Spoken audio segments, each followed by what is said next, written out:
right, so today I'm going to walk through the design process that we did for a client recently in Beverly Hills. And this one was really special because we don't get an opportunity to do a lot in Beverly Hills lately.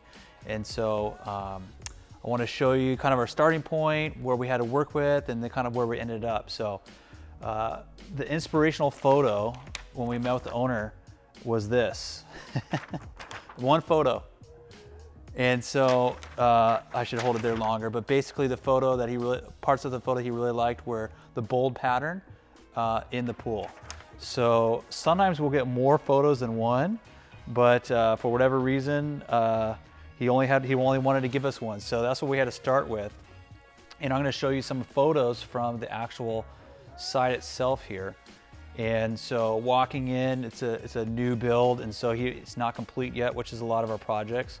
So we have just an empty lot here, not a lot going on. It's gonna be a crazy, modern, beautiful home. So knowing that we had a modern home to work with, knowing that the owner had this bold pattern that he was drawn to, we know that we had to do something very contemporary. And you can see the yard isn't that big. In fact, if we look at a top-down view of it here, the actual yard is just this space here. So just that area in the back. So we recreated the model in 3D, and I'm going to show you the base model here we have to work with. So here's the actual model itself, and you can see that there just isn't a lot of space. So as we were approaching this design, we really had to think of something that would make the project stand out. And as we started thinking more, yes, this owner's drawn to a bold pattern, but knowing when you walk in the front of the house and you want to look back, and I don't know if you can see, but he has all these incredible, beautiful windows back here. There's really not an opportunity for the wow factor until you got to the edge of the pool and looked in, right? If we're just putting tile in the bottom of the pool. So we started to think more of how we could really make it a strong focal point and as you walked in. So let me kind of add some layers back that we had taken off. So we started with the pool, but here I'm going to actually show you the finished product, put everything on, and then walk you through kind of all the different elements here. So I'm going to show you a dramatic difference from what I just showed you. So here it is. It's after a long time of drawing. So I'm showing it like that, but truly it took us a long time to put together. So I want to start with the pool, just because it's again, talking about that focal point. So you can see we added a bold pattern. A lot of times when clients ask us to use an inspirational photo, we want to take that as an overall direction, but not something that we're just going to follow and copy and paste. So what we did with that bold pattern is we created our own unique style and really tried to make it feel that it was an art piece in and of itself. And so it took a long time to come up with this pattern, and you'll notice that this pattern obviously is not just straight lines, but it makes some L shapes, and then it rotates up here, and then it actually goes up the wall in a place, and it strategically drops down in 3 spots, or not strategically, more artistically drops down in 3 spots. And so that we knew we would capture the overall client's wants for the pattern, but on a focal point level, we really try to figure out some options for them. And creating this structure here was super important for us, because as you're inside the house looking out, if we could have something that you could actually notice from being inside and really make it strong, and then we put some really unique light fixtures. We actually designed the light fixtures ourselves, which we don't do for every client, but sometimes we'll do them. And then we created these day beds, so those are actually floating over the water. And then another thing that we did to make that centerpiece really strong is we designed the steps, and sometimes we'll do floating steps and make them rectangular. In this particular case, we actually made the steps almost like a upside down pyramid. And this has been on one of my personal notes in my design folder for a long time. And I've been wanting to do this, and it was finally the right job to do it. And so we wrapped those in an actual large scale stone or tile, and that really made it its own focal piece. And then to frame it or finalize it off, we put these kind of architectural metal pieces in the back.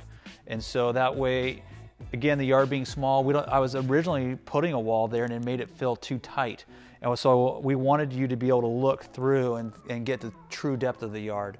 So by having those kind of open, but having the unique shapes of the metal cutouts, it allowed it for it to be kind of a finish of the focal point, but not something that blocked or made the yard feel smaller.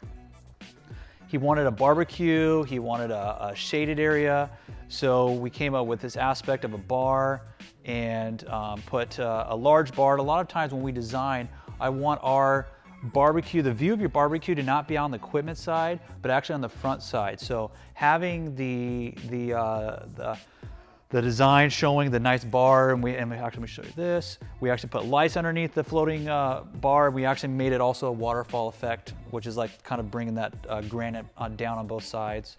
Then you can see on this side here, we put all the barbecue equipment, and up top, we created the shade structure for him and put lights in there. And then we'd also have a design, it's not shown here, but it's a design for heaters. So you can be outside and have it warmed. And the last element is just for balance sake. We weren't originally planning to do this, but we put it in anyways, and he liked it. Is we put this other more framed structure piece in there, put some lights under there. It's a separate area to lounge. A lot of times when we're working with a smaller space, we want to make almost individual rooms so it doesn't feel like you can only congregate in one area. So maybe you have a party and there's a group of people, but two want to go off and have another discussion. That's what this area would allow for. So, and then just kind of finalizing it off, again, going with that modern aesthetic. We created a very, very unique fire pit. Actually created two of them. When you're in LA and you're Beverly Hills and you are in a modern house, we thought, why not just kind of break the standard look of a fire pit? So we created this there's no specific shape. It's more of a random, I don't know what you would call it, random octagon, I don't even know. But we split it, and these are actually two individual pieces. And we made them floating too, so at night, it really looks like they're levitating. We do that by putting the LED strip underneath, and so the construction crew will be able to make those look like they're truly floating. And then just to soften it too, we put, my screen's frozen, but we put some of these actually fiberglass seating around it so it doesn't felt so structured. It adds some natural elements to it. And then lastly, adding some green. Sometimes we'll be able to get away with more, but having some green was really important, just so it doesn't feel so harsh. And of course, the tall hedge in the back, doing like a ficus hedge, was super important for us and the owner for privacy's sake, but also it just feels like you are not looking at just like a wall. So anyways, that's kind of the summary of this project, and we were able to show the client. He really, really likes it. And so it's always nerve-wracking for us when we're showing something that's really out of the box, but and sometimes we miss. But this one thankfully landed, and he really enjoyed it. And so we're really excited to see this one come to life as he starts building it. So yeah, that's the summary of the project, and we'll be doing this more and more, but I'm excited to share a lot of the ideas we've done. I think we're on our 1,000th design. Over the past 14 years, this isn't year one, this is 14 years for us, 13 years for us, almost 14. And so we're gonna start sharing more and more of these, so hope you enjoyed.